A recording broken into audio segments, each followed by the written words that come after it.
My name is Shannon Mueller, and I am the parent of a deaf child. My son, Indigo Rook Mueller, was born on February 16th, 2012.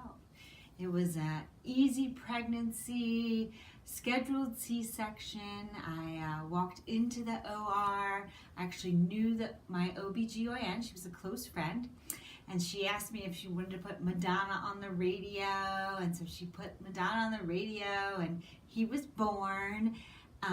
And everything was perfect. He was about 8 pounds and just everything was awesome.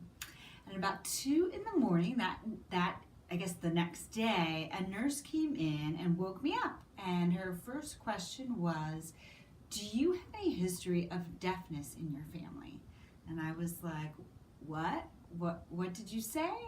And she's like, deafness. Do you have any history of deafness in your family? And I was like, what are you talking about? And I quickly woke up my husband and I said, did you hear what she said? And she's asking about deafness in our family.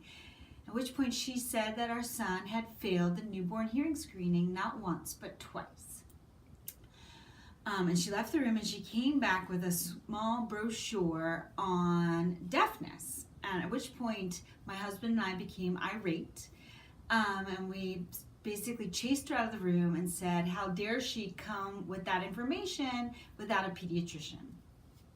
And so the next day, a pediatrician came in and basically said to me, look, babies fail this test all the time. It's no big deal. We're really just concerned about the heart and the lungs and the brain.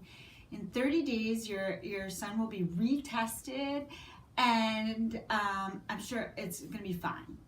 So my husband and I left the hospital, and sure enough, 30 days later, we went back to the hospital, and my son was rescreened, and this time he passed. So there were high fives, we were so excited, and we believed the pediatrician, it was no big deal.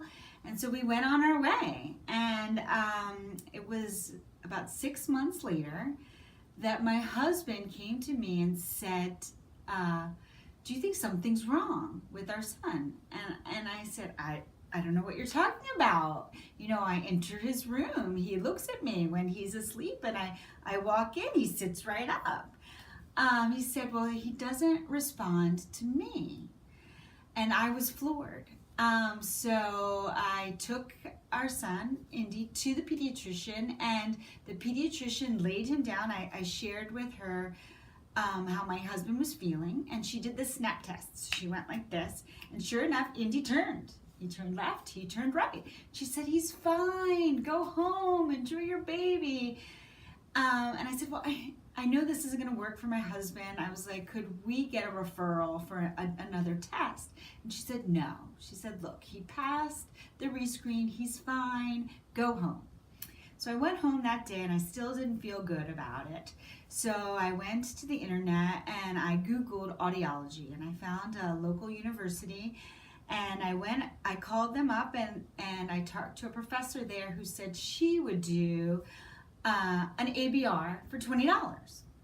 So thinking that this was just a way to reassure my husband, I went to this university and we were able to just calm my son to a point of sleepiness where he was asleep, and she did an ABR, and she knew immediately that something was wrong. So she turned to me and said, your son has a condition known as auditory neuropathy.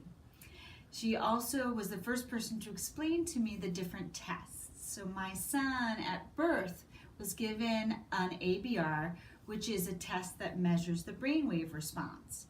The rescreen that my son was given was an OAE, which simply measured the vibrations going in and out of his ear. So my son's ears work perfectly fine, but with the condition of auditory neuropathy, there's a misfire or a misconnection between his auditory nerve and the brainstem.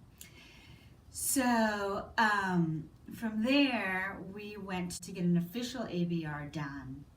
And my son was bilaterally implanted with cochlear implants at 11 months old. And we started auditory verbal therapy shortly after his activation. My son will be 7 in February, and I'm happy to say that he is a thriving first grader at our local elementary school, and currently he has no more services. So it's really important to listen to your gut.